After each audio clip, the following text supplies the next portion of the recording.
All right, we're live. What's up, Facebook? Let's see. Cheerio. That's right. Bum, bum, bum, bum, bum. All right. So, folks, today we are going to be talking about sleep training and all the fun and horrors of getting your kid to go to sleep on a regular schedule. And would love to hear you guys chime in throughout the show. Let us know what the experience has been like for you, any cool tricks, any toys or, sound machines that have worked for you guys. I'll be checking the comments throughout, and we'll reply if we choose to. That's right. We may not choose to. Yeah. That's right. We have the power. That's right. So just power. remember that. Yeah. Just remember, there are dozens of people commenting. So yes. we may not be able to get to your comment. And like with sleep. No, just kidding. There's so few comments. We need the comments, please. Yeah. Comment to All us. Right. I'm going to pin this comment to the top of our Facebook Live feed. Excellent. All right. We're pinned, and we're actually recording this time. Excellent. All right. We have one viewer, but I don't know who it is. Here, I'm going to share it on my page really quick. Does it count you? Like the I don't think creator so. of the video? I don't know. I always get that on conference calls. It's like, there are 3 participants, and you're like, oh, some people are already on the line? Like, no, it's just the 3 people in the room are all dialed into the video. Oh, it's Kelly. Hey, Kelly. So Kelly is an old friend of me and Ashley's from Georgia Tech. We actually took her apartment senior year of college. It was the apartment that we stayed in while we were engaged. And now Kelly is living in the D.C. area with her family. Oh, well, all right. Hi. Nice to meet you. Wow. And her comment right off the bat, don't hate me. Our sleep training has been a breeze. Well, too late, Kelly. We hate you. No, I'm kidding. Read between the lines, Kelly. Yeah. Read between the lines. Let's see. What's your experience been like? We'll edit that out for later. Yeah. No. It's sleep training. All right. I'm sharing it on my page. All right. And we will actually get rolling here. I guess I should have asked this. Are you ready to go? You good? Oh, yeah. Cool. I'm good. All right. Sorry, I just got to get over my rage at Kelly's comment. Right? Yeah. Oh, hey, angle my computer this way. I can actually have a conversation to you face to Only face. took us like 10, 12 episodes or something Yeah. to realize this. It's like we're in the same room all of a sudden. It I almost is. don't like it. No, I'm kidding. It's a little weird, yeah. I was like, oh my God, I haven't seen you in weeks. All right, let's get rolling. You're listening to Dadsplaining, a weekly chronicle of all the weirdest, messiest, grossest, and funniest parts of fatherhood, hosted by 2 first-time dads. I'm Jesse. And I'm Brandon. And today we're going to be talking about the horrors of sleep training. It can be a different experience for everybody. For some folks, it is a nightmare. For some folks, like Kelly in the comments section of our current Facebook live stream, it is a breeze. Boo. And so we're going to share our personal experiences, and then I'm going to dig into a couple of articles I found that offer some interesting tricks and some useful pieces of knowledge that even I didn't know going into this. So hopefully, if you're listening to this and you're a parent who's going through it, you can get some interesting stuff out of it. But before we dig into all of that, Brandon, if our listeners want to reach out to us, where can they find us? Please do us a favor. Check us out on all your major social media, Facebook, Twitter, and Instagram at Dadsplaining Podcast. If you want to go old school, you can send us an email at dadsplainingpodcast@gmail.com. And as always, you can find all of our episodes on any place you get your podcasts. That's right. So, Brandon, how have things been going with Noah this week? We have been busy. So for the last week, the most recent week here, I was solo parenting. My wife was at a conference for the week, so Monday to Friday, pretty much, I was all by my lonesome, just hanging out with my son, doing the full routine. I was doing the nighttime stuff, the morning stuff, the feedings, the driving to daycare, back and forth. No splitting of tasks, just 100% of everything. So, per usual, anytime I get a glimpse into the single parenting lifestyle, I just realize, man, that's really difficult. Oh yeah, exactly. Full stop. Oh, just yeah. like, single parents, like, just, there's like a, I don't know if you can pick this up on the microphone. It's but one or there's two a slow people clap. applauding. There's a slow clap going on. Yeah, which is probably how it feels, being a thankless job such as parenting can be. But then that's what I'm going to be going through later this week. My wife is taking a work trip, And currently, my mom and her mom are watching little David for a few days, and I'm going to have him on my own for Thursday and Friday. So I'm going to get a little taste of that. We'll actually dig into that more next week and kind of compare our experiences. But, single parents who are listening to this, our thoughts and prayers go out to you because it's a tough job, and, we are big fans of you. On a daily basis. Yeah, I just don't know how you get up. I don't know how you get up. Because, yesterday was one of those just classic quintessential days as a parent where you're like, my God, I don't know how I'm going to make it through the day. Yeah. Because my son was just, I don't know what it was going on. He just wasn't happy all day long. Yeah. It started at 6 a.m., didn't want to go back to sleep. I mean, he slept, so he's, fine. He can wake up at 6, I guess. But it's the weekend. I wish wanted to sleep in just a little bit, maybe, but he didn't feel like it. So I was up with him early, and he was just up pretty much the whole day. I mean, he took a little nap here and there, but just cranky. And it's just, when you realize you're in for one of those days. Yeah. That's just like exactly how I felt throughout the entirety of the day. I was just like, oh my God, I'm just going to hate today. And sure enough, I did. And I just don't know. It's just, it's the part of parenting where you don't really know how to deal with it. There really isn't maybe any way to deal with it. And I'm just coming off one of those days. Thankfully, my son did sleep through the night last night. So nice. I think, I was kind of joking around. I was like, oh, I guess he does love me because he realizes he was a bit of a pill. And so then he granted me some sleep to help get me through it. So, I'm just bouncing back, trying to get back into some normalcy, hoping that, him going back to daycare and kind of getting into his usual routine kind of snap things back because it was just a challenge all day yesterday. Yeah. Jeez, I know what you mean. And once you get into those days, it's almost like there's no way to turn it around. You know what I mean? Yeah. It just drags on. Yeah. And it can be exhausting. Like weekends for me are, I love it because I get to spend the whole day with the family. But the other side of it is exhausting because especially once your kid gets to the age where they have to, not where they have to, where they're able to walk around on their own. It's physically tiring to follow them around all day and make sure that they are not getting into anything dangerous or breaking any of your stuff.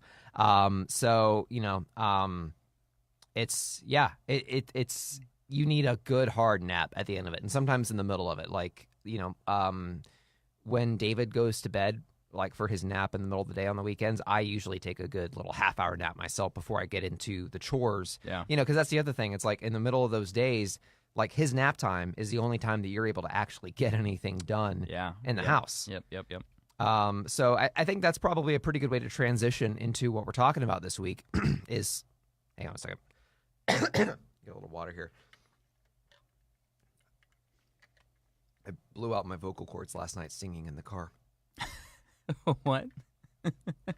I do this. I'm going to cut this out of the podcast, but Okay. I sing when I'm in the car, especially by myself. Sure. And it was a song that was like, there's a lot of like, not screeching, screaming. It's not like a death metal song, but it's like a song with, anyway, I probably shouldn't have done that the night before a podcast recording. Oh, nice. Little karaoke. Yeah. Carpool karaoke of one.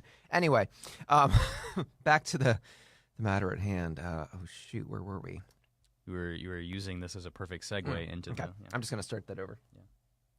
So that's probably a good place to transition into what we're talking about this week with sleep training.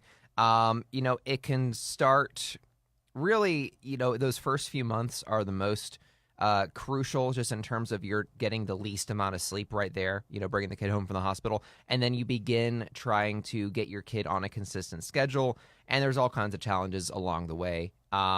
For us, I know that David, it was funny. He started out perfectly fine in terms of sleep training. When we put him in his own crib, in his own room around 6 months, he did fine at first. It was like he didn't care at all. Yeah. And then after a few months, he started getting into what they call the regression, where all of a sudden he was starting to be more needy. And he was waking up in the middle of the night, and sometimes it would take over an hour to get him back to sleep. Almost like it was in the first few weeks of having the baby in the house where you're sleeping for half an hour at a time. It felt like that. And over the time, it's kind of ebbed and flowed with him, as I guess it does with all kids, where he will go months where he'll sleep straight through the night, no problem at all. And then he'll have months like this past month for us where he has regressed, I guess, again. And he will either have a really hard time falling asleep at first, where it may take him an hour where he's just crying every few minutes, or he'll be fine at night, and then around 1 or 2 a.m., he'll wake up again and start crying. And here's what he does every night on cue, and we don't know how he does this unless maybe the monitor also is a two-way monitor. He knows when we get in bed to go to sleep. He knows because he's quiet until my head hits the pillow, and then he starts crying every night without fail. It's a joke between me and my wife. We're like, how does he know? Every time, how does he know? He always starts crying as soon as the house gets quiet. And I wonder if maybe that has something to do with it, where he hears the noise going on downstairs. If the TV's on, the vacuum's running, the dishes are being done, and then as soon as it gets quiet, it's almost like somehow he knows, and that's when he gets upset. I don't know. I don't know if that's been your experience at all. I know that Noah's sleep cycle has been a very big challenge in and of itself.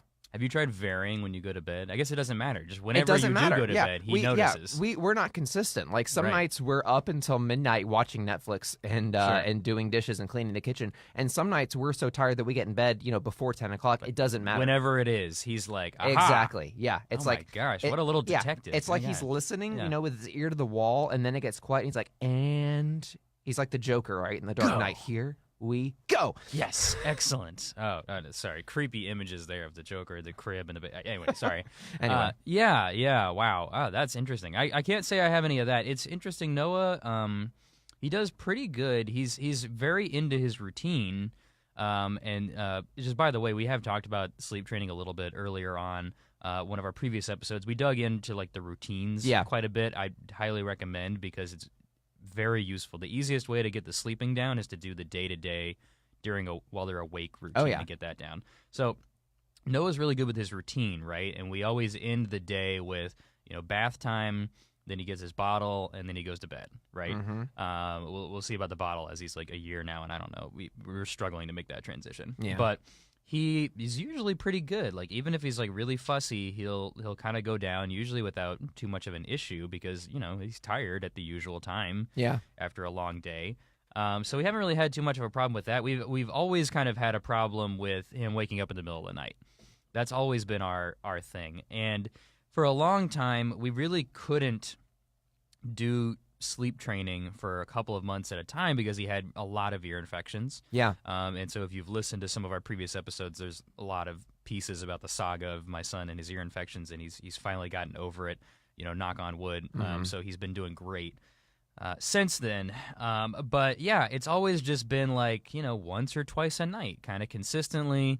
When we've tried to do sleep training, when we actually thought it could be successful, like we didn't try it if we knew he wasn't feeling well, because you just can't really control the pain if a child has it, and that's kind of the part that sucks. Like if they're in pain, if they have a cold, if they've got an ear infection, if they've got if they're sick, whatever it is, like you can't really do anything because they just can't control it, and like they want to sleep, surprisingly. But yeah, it was always like maybe 2 o'clock he'd wake up, and then maybe again at like 4 o'clock, and then maybe again at 6 o'clock, every couple of hours, kind of going along with the feeding thing. That's the hardest thing to overcome, is that he wants to wake up every couple of hours to eat some food, and you have to kind of break him of that habit. Yeah. He did usually do pretty good when we tried the sleep training, I will say. So usually within 1, maybe 2 days of like really going hard at just kind of the, crying it out, monitored kind of crying it out, where you go in, but only after letting them kind of try to deal with it for a few minutes at a time. He would usually kind of take to that after like usually 1 epically awful night, or maybe 2 epically awful nights. But then something else would come up, and it's just been kind of this ongoing struggle for us where we don't really know how to do a better job of it. Yeah. And we've just started trying to cope with it in different ways that probably don't make it any better. But for example, if he can make it until like 4 o'clock, Like we just kind of have that as our like unofficial cutoff where we're like, okay, he did a good enough job. Yeah. We will go get him and feed him, and then he'll go back to sleep for a little bit longer. Yeah, you have to change the goalposts really to kind of measure your success, or else you're never going to have a successful night. Yeah, I just don't know how to do it any better, and that's something that I've just probably a big learning of parenting in the first year is just like you just get to a point where you're like, I don't know. You just throw in your hands up and you're like, I just can't even anymore figure this out. I'm sure there's probably a better way to do it. But then you're just generally exhausted as a parent, and like, I don't know, maybe I should be doing more research about it. So I'm interested to learn more today, Jesse, about what we could be doing a better job of. But that's kind of been our struggle area. Like last night, I mentioned my son slept through the night, and that's like a treat still. Yeah. He's just not doing it consistently. I just kind of give him the credit if he makes it until about 4 o'clock, because that means he's slept from like 7 to 4. It's pretty good. I mean, that's 8 hours. Yeah. And then he'll sleep another like 2 usually if we feed him, but it's just like I don't know how to do any better. Yeah. Well, I mean, he may just be one of those kids that doesn't sleep that much. Yeah, and it's a terrifying thought, but right? it's just like, well, it is what it is. Yeah, well, not to extinguish the light at the end of the tunnel for you, but I came across an interesting article this week. Let me dig it up here. That says study shows parents don't catch up on sleep until 6 years after having a baby. Oh, perfect. So I read that headline and my heart dropped a little bit. I was like, oh crap, here we go. But I mean, it's kind of something you hear it, you're not totally surprised. And of course, I say this with any study that we talk about on this podcast. Like, nothing is gospel. Like, nothing is unchanging for years in the future. They say this now, they may come around 6 months to a year from now and say, no, that study was wrong. Yeah. Really, mentally, you're getting the same amount of rest or sleep or whatever anyway, and then someone else is going to say, no, that's wrong, and you're never going to get enough sleep. So basically what they're saying is it takes that long to kind of get back onto a normal sleep cycle. And even then, they say that for dads, on average, you're sleeping 15 minutes less than normal, and moms are sleeping 20 minutes less than normal. Huh. And I don't know how they found that 5-minute distinction between them, but, it's probably true because...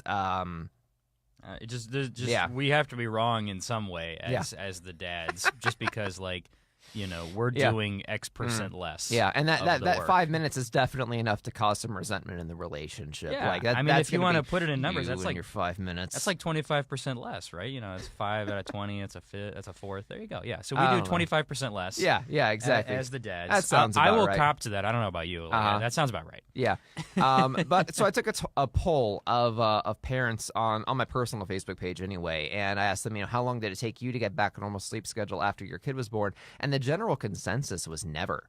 Great. Good. So, and these are coming from older parents, like who have had kids who have grown up and moved out of the house, and and that's something that you kind of say. But at the same time, it's like, I think over time, it's like I said earlier with Noah, and just kind of choosing what to measure as success. You change your goalposts. Yeah. I had to.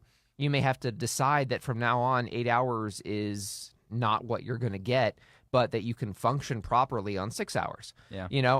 And maybe that's not totally healthy, but I think parenting in general is not totally beneficial to your health. So I think you just have to deal with it. Yep. But, that's just one of the adjustments that you have to make with parenting, is deciding that you're just going to get less sleep. But another kind of cool article that I came across had some interesting sort of common misconceptions about sleeping and sleep training with kids. And I'm going to move my... All right.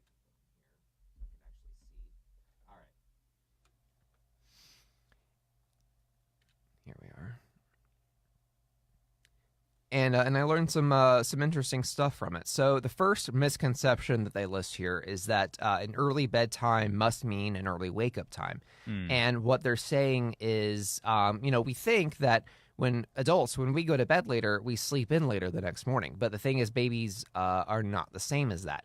And Right. what the point that they're trying to make there is that melatonin is sort of that sleepy hormone that sets in when it gets to be bedtime for your kid. And once you start to establish a sleep schedule with your kid, that melatonin starts to set in at the same time every night. But what they're saying is if you don't put your baby down for bed when that melatonin starts to set in, that melatonin goes away, and in its place, adrenaline starts to produce. And that's why your kids get their second wind if they're up past 8:30 or something like that. You know, it just goes in the opposite direction, and sometimes they get irritable, you know? And it's the same deal if they don't get a nap in the middle of the day. You know, I'm guilty of this. Me and my wife have said before, like, if he doesn't go down for his nap in the middle of the day, if he just refuses to nap, we're like, oh, well, he'll just be more tired, you know, by the end of the night. That never turns out to be true. You know, he always just ends up being grumpy or something, and it takes him an extra half hour to fall asleep. And it's because of that. It's because apparently the melatonin and adrenaline cycles kind of get topsy-turvy or something like that. So that was hang on. Well, who knew there was actual science behind any of this stuff that's going on? I know. It feels like just one big sort of random cyclone of events, right? There seems to be sort of no order to this sometimes, but there is some science behind it. Science strikes again. Right. Let me read through some more of these. So they listed one that I actually kind of disagree with. And I'm going to post this article in the show notes, 7 things you thought wrong about babies' sleep and how to fix your situation. But the third one they list is that it's a common misconception that you should crutch on projectors or mobiles if your baby is having a hard time getting to sleep or staying asleep. And they're saying that the reality is that may not actually help at all, because if they produce blue light, that suppresses the creation of melatonin. Huh. I have found in my personal experience, at least with David, that that's not true. David has this blue hippo that's made by VTech. It's called a Lil Critter Soother, something like that. I'll post a link to that as well, because it's been a godsend for him. He cannot sleep without it, but it produces sort of a constellation of stars that's projected out of it onto the ceiling. Oh, yeah. And it cycles from blue light to green light, red, yellow, that kind of thing. But it's mostly blue, and yet he can't sleep without it. Huh. And when I put it in there with him, he falls asleep pretty quickly, actually. So I don't know that these are going to be true for everyone, you know, and I'm sure there is some science behind it, and I've bought into that. Like, I turn off the blue light on my phone, and I try not to use my phone so much before bed, because everyone tells you that blue light keeps you awake. Right. And maybe that's true to an extent, but at least in my experience, that hasn't been true.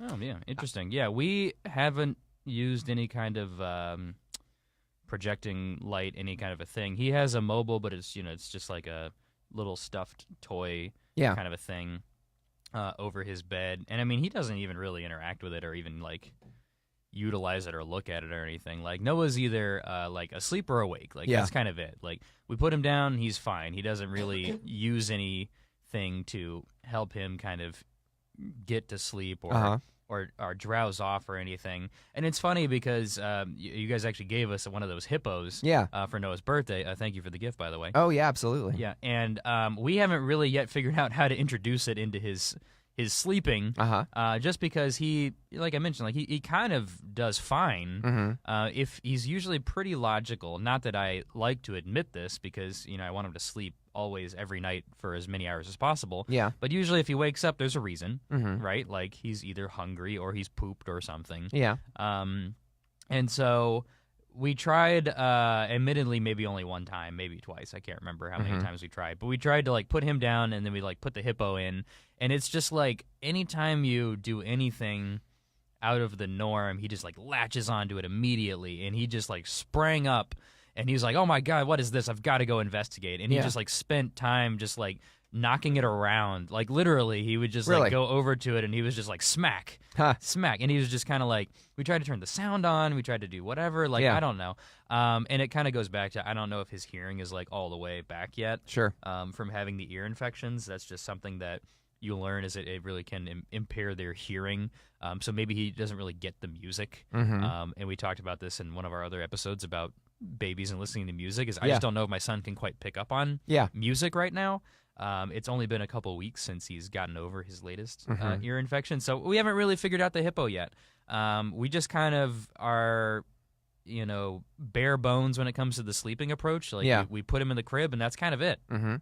Well, so what David does with his hippo is he actually does play with it as he falls asleep. Yeah. So, there is that period of a few minutes where sometimes he's lifting it into the air or, hitting it or turning it over or flipping it around, and he'll talk to it too. Okay. So, he gets a little bit more active with it before he falls asleep, but eventually he does. And, it's different for Noah because of his eating schedule right now. But you may find that, with David, sometimes he will wake up with a poopy diaper when he actually gets up. But if he uses the bathroom in the middle of the night, and it also depends on what kind of diaper they have, and he sleeps with that for an extra 7 hours. It's not going to blow out, and it's not really going to give him that much of a rash. So, I don't know what the solution is, and there may be no solution. But once Noah kind of adjusts to something like that, it may help kind of avoid that waking up at 4 a.m. Here I am trying to give you advice. It's appreciated. Yeah, when my son still, sometimes takes an hour to fall asleep at night with his toy. So, it's not a cure-all. It's not going to help everybody. But I am curious because this is the thing that we're going through, and maybe you're right that we're not quite at the right time for it yet, because I'm dreading the transition to solid foods, because my son is, he's just past a year, and so now he needs to be weaning off breast milk, weaning off bottles, doing solids, no purees, nothing, and we're just really struggling with that in general. But one of my biggest fears is, like, we give him a lot of feeds around nighttime. Yeah. Especially, and that's a part of his routine that gets him to bed. Like, every night, I mentioned his routine is he takes the bath, he gets a bottle, he goes to bed. What am I going to do if I don't do the bottle anymore? How am I going to get him to sleep? And I don't know what the answer is, and I'm quite terrified of the answer. I think that was, I don't remember, and my wife right now is on an airplane headed to Las Vegas instead of watching this Facebook Live, or else I'd ask her. How dare she? Yeah. I know. But I seem to remember that the nighttime feeding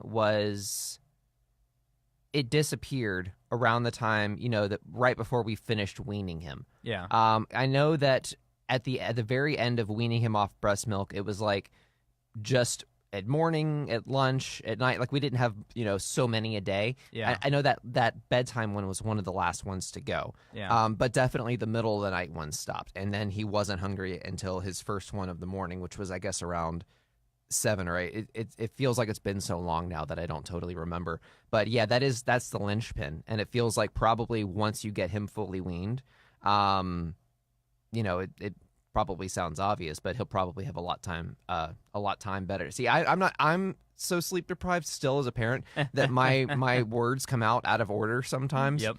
But you'll have a better time sleeping, I'm hoping. That's what I'm figuring out. Is like, the reason why the sleep continues to be a struggle is because you continue to evolve what you have to deal with, and that's just not fair.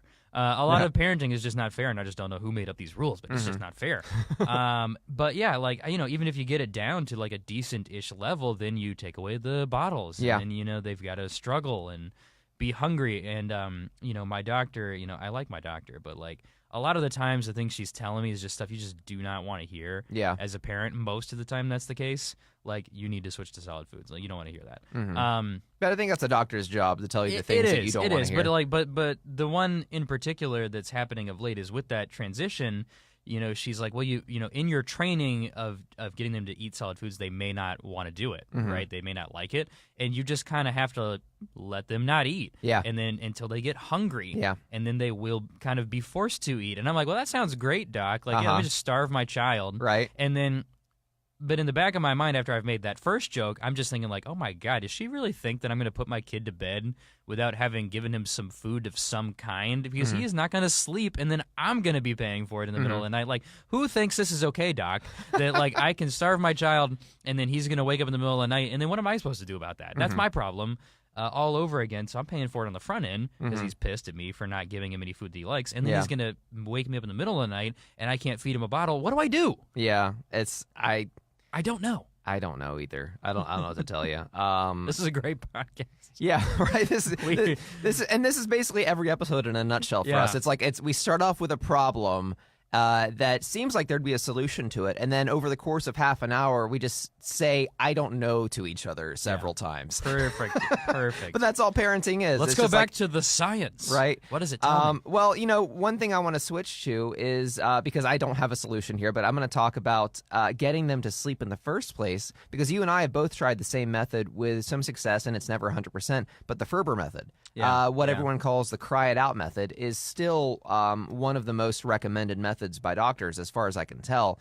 And is that something that you guys still do with Noah? Yeah. I mean, we haven't really had to do it of late, but when we have tried sleep training, that's basically what we've done. Mm-hmm. Yeah, and it's so with him, and this is how we do it with David, where you do it like in increments, where they start crying, you go in after a couple minutes, and then the next time you wait a couple minutes more. And the thing that I struggled with at first, but now I'm really good at, is not picking them up when you go in there. Because apparently all you're supposed to do is go in there, maybe rub their back, reassure them that you're there, without getting them out of the position that they're in. And the hard part about that is once your kid is able to stand up in their crib, they stand up and they reach for you. And if you don't pick them up, they just scream and cry more. And then you have to go out and shut the door. It's really difficult, especially at first when you're so used to the kid, being in the same room as you and being in the bassinet and all that. It feels like you're being cruel to your kid. But, I just want to point out that, it does work eventually, at least for our kids. It does eventually get them asleep. And what it has led to for us is to where David, once he falls asleep, he generally stays asleep. And if he wakes up in the middle of the night, it's like he doesn't count on us going in there to get him anymore. Okay. So David may wake up at 1 a.m. and cry for a minute. And we wake up because we hear him on the monitor, but I don't go in unless he's screaming bloody murder. Or if it's extended, if it lasts more than a minute or two. Because usually it's one cry, and then I guess he realizes, oh, wait, no, I have to keep sleeping. They're not going to come in. I might as well just fall back asleep. And then also the benefit is, we have that hippo that we were talking about, the VTech thing. It detects noise, so it starts playing again. And he gets that soothing or a distraction at least, and it kind of occupies him for a few minutes until he falls back asleep. The downside to that thing is that it eats batteries. Like every couple of weeks the batteries die, and when they die, the lullabies start skipping. So it'll be like rock-a-bye, rock-a-bye, and that freaks him out. Oh, that's lovely. Yeah, so I've turned on my monitor before to see him sitting straight up in bed, like at a distance, staring at this thing like it's possessed by a demon or something. That seems creepy. Not knowing what to do, and then eventually it just peters out and dies out completely, and then he starts crying again. Oh my gosh. So part of me worries that he's getting a little dependent on it. It's gotten to the point where we have two, like one that we keep, and then the one that we keep at his grandma's house for times now where he's sleeping over. Because I'm afraid to put him to bed without it at this point. Right. Well, you need some kind of a something. I don't know. Maybe we're just supposed to be better than this, Jesse. I just refuse to believe it because there's too many moments where I say that to myself. And I'm like, I can't possibly be doing all of these things so horribly wrong. Maybe I am, guys. Let me know. I guess we should quit the podcast or maybe just parenting if we're doing it so badly. But it's like, you mentioned the moving up the goalposts, like you recreate what success is. Like, I mean, you've kind of got it solved. Like, I mean, you're using some kind of a crutch, but I mean, I don't know. Like, what's the alternative? Are you really gonna sleep train your kid out of waking up ever? I guess some parents do. We heard from Kelly. Good for you, Kelly. By the way. Really good job. Yeah, Kelly has rock star parenting. Right. You should be doing this show. Right. By the way, if you guys don't follow us on Facebook, look us up, Dadsplaining a Fatherhood Podcast, because we do these live on Facebook most weeks, almost every week. And we got a really good comment section. So Kelly has left us several comments, and I want to go through a few of them just for a mom's perspective.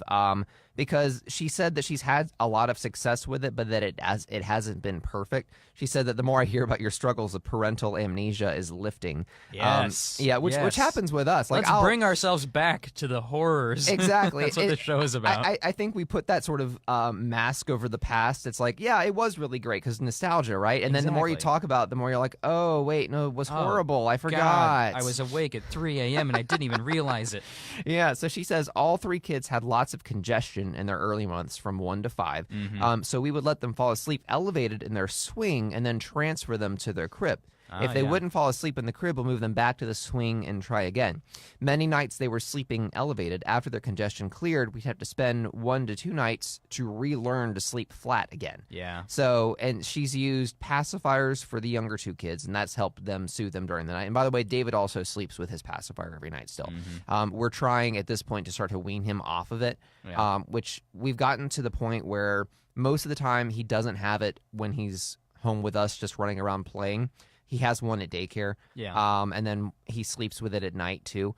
But we're trying to get him off of that. But so that he uses that to sleep, and she used that to sleep to help the kids sleep as well. It's helped them self-soothe by having 3 to 4 pacifiers sprinkled around them in the crib for them to grab / throw angrily during the night. I've tried that before and it's never worked. Really? For Noah, because he likes to turn around a lot and roll over, so he'll just knock him out of the crib altogether. And that's the biggest thing that'll happen with his pacifier that he starts out with is if he drops it, he'll just like inadvertently kick it out of the crib, and then he can't find it again. So he does it by accident. Yeah, exactly. But if I've tried the sprinkling thing, and then he'll just like roll over on top of it, or he'll just kick it out of there. So like 1 is the best I can do with him. Yeah. And David does it on purpose. If he gets mad at us, he'll pick up his pacifier, which we use the Wubbanub, which if you guys haven't seen this, it's a pacifier with a small stuffed animal attached to it, which is kind of nice for them because it's easier for them to keep track of. They're harder to lose. The downside is they're harder to clean. But anyway, he'll take that if he's mad, and he'll throw it out. And then he'll stand up and look over the edge of the crib and say, uh-oh, over and over again until we go in to pick it up and give it back to him. We've given him 2 to sleep with at night sometimes. And sometimes that works, but sometimes he'll just have one in his mouth and then play with the other one, and that keeps him awake. Great. So, every solution isn't going to work for everybody. That's what I'm talking about. There's too many things, guys. There's just too many things. Like, it's too much. I'm just listening to it, Jesse, and I'm like, I don't know. Like, you sound like you're doing fine to me, but there's like 5 different things that we all admit that we could be like have weaned them off, or there's this crutch and that crutch and that crutch. And like, it just doesn't seem possible to achieve perfection. But here's the thing. Are they going to grow up to be serial killers? Probably not. Definitely not. Right? So are we really doing that bad of a job? Like, if they don't sleep perfectly through the night, are they going to be that negatively affected by it as they grow older? Probably not. Yeah. Like, it's the sleep I can't get back. And that's really what it is. We just have to get over ourselves, apparently. Apparently. Yeah, because that's what it is. You're right. I try to tell myself that, but then when you're up like 2 or 3 times a week in the middle of the night, you're just like, why is my life this? I know. But so from what I understand, though, that will go away. Like having your sleep cycle interrupted so drastically, I think that will go away. You just have to get used to your kid eventually stays up later and later, and then they get to the point where they're in pre-K in school, and you got to get them up for school. But at least you're getting that 5 to 6 hours uninterrupted. Yeah. I mean, so I would say there is a light at the end. Let me start that sentence over. I'm gonna do a little edit there.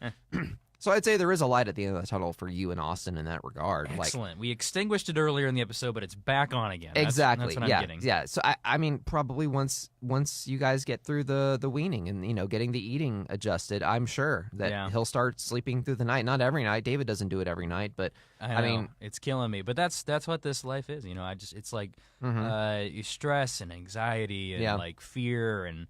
I know. Right? I know. I just don't know. The only advice I guess I could give on the sleep training at this point, and we've talked about the cried out method. We talked about it a good bit on a previous episode in detail, but just keep in mind if there's only one of you, there's no option for you. Again, apologies, single parents, you don't have a lot of options. Yeah. But for those of you who are working as a pair, one of you is probably going to need to be the hard A, if you will, because it just in my situation, I'm not calling anybody out, but one of us in our relationship as parents is the one that tends to have to do the crying it out because it's tough. Yeah. And you really have to just like go into a stonewall mentality for it to succeed because it can succeed. We've talked about the fact that it did succeed. And that's the only thing that allows me to keep doing it is I know that it has worked. And so if I have to do it again, like it can work. Yeah. But it's just a real B. Like it really sucks to do it. So if you're the parent that can sustain through that, like be the one that does it because it's really hard. If you're the one that's not good at it, like just let the other person take over and just try to stay out of the way, basically. But it but it bounces back and forth. Who is the good cop and the bad cop in the relationship? Right, like you're good at different things. Yeah, right. Well, and I've noticed that like at first I was horrible at letting David cry it out, and I didn't even realize how bad I was until my wife pointed it out to me. That you're going in there every couple of minutes and you're picking him up and you're trying to rock him back to sleep and you're staying in there until he falls asleep, and that's not letting him fall asleep and not letting him learn to fall asleep. You got to let go, and that was really hard for me, and I didn't even realize that I was being so stubborn in that regard. Yeah, you're a clinger. There you go. You're a stage 4 clinger. Yeah, exactly. Yeah. But then it flipped. Like then I was the one doing, we got to let him cry it out. And I was being sort of like really stone cold about it. Yeah. And I was to the point where my wife was like, yeah, but you can't let him go half an hour crying. Like you got to go in there at some point and, keep him from getting hysterical. So, I think it ebbs and flows, and sometimes you're going to be the good cop. Sometimes you're going to be the bad cop. But it's gonna be okay. Before we go, because I do want to end this on kind of a positive, uplifting That'd note. Be great. Yeah. At least for your sake, Brandon. Something, yeah. I found one more article that gave some kind of cool tips. Here are some gadgets, some fun things that may help your kids sleep through the night that are at least worth a try. I'm interested. Number one, wearable blankets. They may be called sleep sacks, depending on the brand. They're sort of an evolved version of the swaddle. You're not wrapping your kid in a blanket, but it's a blanket that either zips up or snaps over the shoulders where you can let the arms hang loose, you can unzip it and let the legs breathe. But basically it's a blanket that doesn't come off of them in the middle of the night.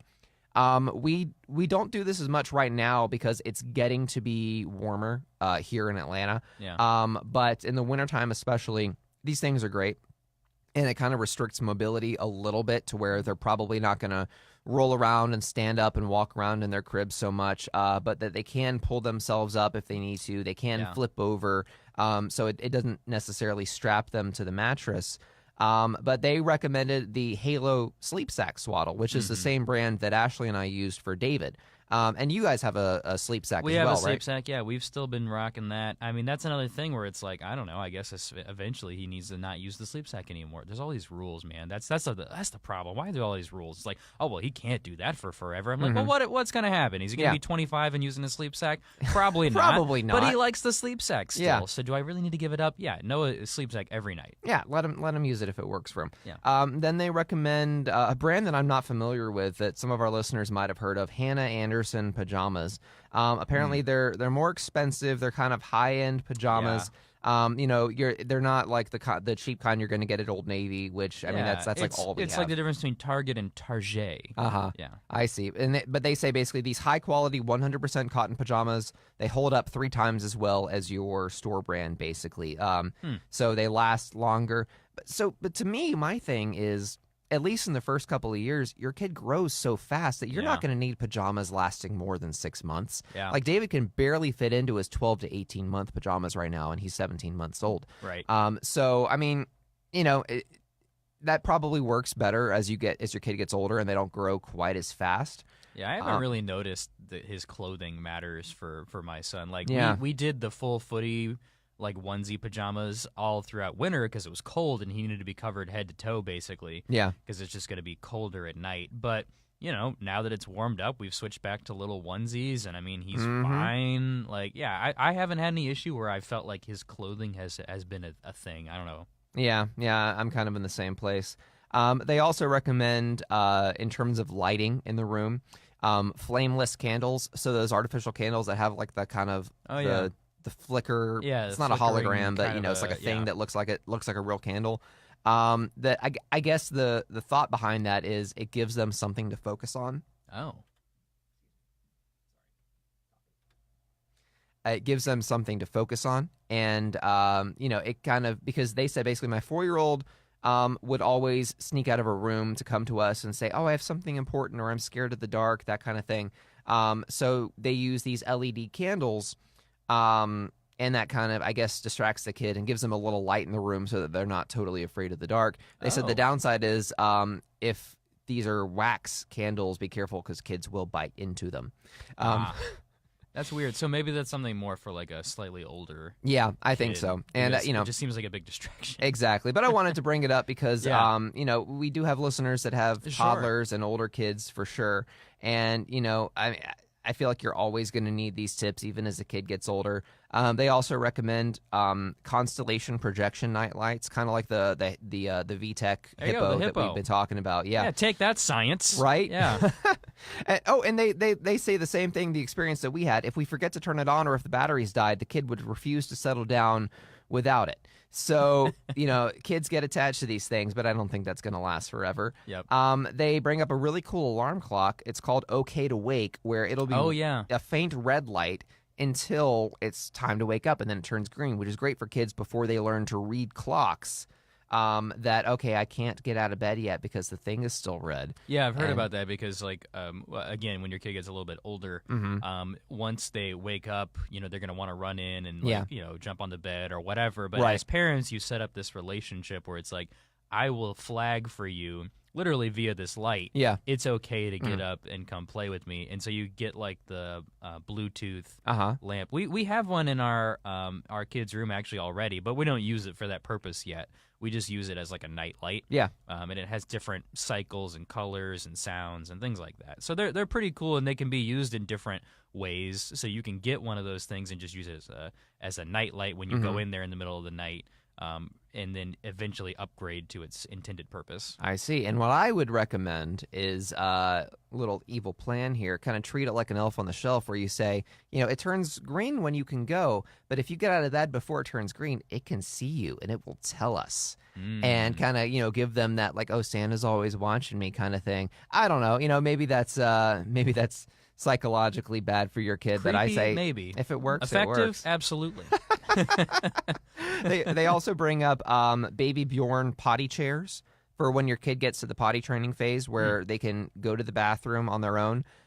This provides one less obstacle, that way they don't have to walk down the dark, scary hallway, or they don't try and drag their siblings out of bed to walk with them so they're less afraid. Put a little training potty in the bedroom with them that's easy to clean up. That way, all they have to do is walk over to that thing, do their business, and walk back to bed. Okay. And I think that might actually prevent incidents, because I've heard so many parents say this, where they find out that eventually their kid has just been waking up and peeing on the carpet and then going back to bed. Oh my gosh! Okay. I've heard that multiple times. Wow. And I don't know why it is, and it's always boys that do this. Of course. Just because the nature of the way they do their business. Yeah. But maybe if that's there, that means that bathroom toilet is not so far away, so they're less likely to make those accidents. So that's an interesting one that I'm going to keep in mind. They also recommend kind of turning the bed into a hideaway, kind of creating those kind of cool tents. Yeah. That you see in movies where rich parents are able Forts. to do that. So they say they offer the Crate and Kids Playhouse Canopy, which is $160. And, that's it? Okay. So if you're willing to drop a little change, kind of turn it into something fun. I never had that as a kid. But I think it's kind of called interesting. a couple boxes and a quilt draped over it. Yeah. Yeah. And they recommend toddler pillows, certain bedtime stories. Owl Moon, A House is a House for Me. The Moon is Going to Addie's House. The I'm Not Scared book. I've heard of that one. And Dr. Seuss's Sleep book. I think the one that I always used to read was Goodnight Moon, I think. And Corduroy. Like, I would love the Corduroy books as a kid. So reading a bedtime story to your kid, I think, helps once they get older. I used to actually tell David stories. I would just make up stuff like stupid little this is the adventure of young Scottstopher and his journey to retrieve the magic crystals. And it was more just fun for me because, he doesn't understand what the heck I'm saying. I hope that's a real story you told him. If not, you should totally do it. It was a real story, yeah. Scottstopher. He had multiple traveling partners, and they went from village to village, and there were, like, evil monsters and stuff like that. It was kind of. Are there any other kind of monsters? I mean, I don't know. There are no good monsters. Well, but anyway, bedtime stories are obvious. It's an obvious one, but worth a try if your kid isn't getting to sleep. So there's lots of little things, and I guess basically the tip I would give to any parents going through this is just throw these at your kid and see what sticks. Not the books. Yeah, don't throw the books. Not the books, guys. Although that will probably get them to fall asleep. Ow. Just not in the way that you want to. Okay, we're editing that out. I'm going to cut that out. We didn't say that. Child Protective Services, if you're listening, that was a joke. Jesse doesn't do cheesing, he does booking. Just throws a book at him. You throw the book at him, literally. No, that's a joke. I love my kid. I would never do that to him. I would never do that. Nope, definitely not. All right, I think that's probably a good place to end today's episode of Dadsplaining. Again, in a nutshell, just try different things, see what works. There's tips out there, there's strategies, there's science, and then there's counter science to go against it. And don't not do something that works for your kid just because some article says that it's going to be bad for your kid. Look, if it works, it works. And you're not going to kill your kid by putting on a blue light in their room. Yeah. That's all I'm saying. Yeah. So, we'll close it there. If you have some thoughts on this or questions or personal experiences you want to share, send them to us. We would love to hear it. Brandon, how can our listeners get in touch with us? You can comment, follow, like all of our stuff on Facebook, Twitter, and Instagram at Dadsplaining Podcast. You can send us your thoughts in an email at dadsplainingpodcast@gmail.com. Or you can find all of our episodes anywhere you get your podcasts. Fantastic. So, Brandon, what are we talking about next week? So we kind of teased this at the beginning of today's episode, but we're going to talk about solo parenting when you're not normally a solo parent. So previously, just the other week, my wife was away at a work convention for a week, and so I was taking care of my son. And Jesse's about to go through the same situation on his end this week. So we're going to compare notes, talk about the scarring experiences, beg our wives to never leave us, et cetera, et cetera. So stay tuned. Oh, yeah. So until next time, I'm Jesse. And I'm Brandon. And this week's dad joke comes courtesy of the Netflix show The OA, which second season is streaming now. And they didn't pay me to plug this or anything. I just freaking love this would show. Love to be a sponsor. Yeah, right? Okay, so here's the joke. Brandon, what did the sexy brown chicken say to the sexy brown cow? Nothing. Brown chicken, brown cow. Excellent. All right, we'll see you guys next time. All right. Chicka, brown wow. Oh, yeah. Brown cow. Brown All right, so cow. to everyone who joined in on the live stream this week, thanks for tuning in. Kelly, thank you for all your comments. There's a lot of really awesome stuff here. Grandmother, if you're still watching, thank you for watching. Love you. And we will see you guys next time. Yep. The comments were made with love, Kelly. We did not mean to pick on you. All right.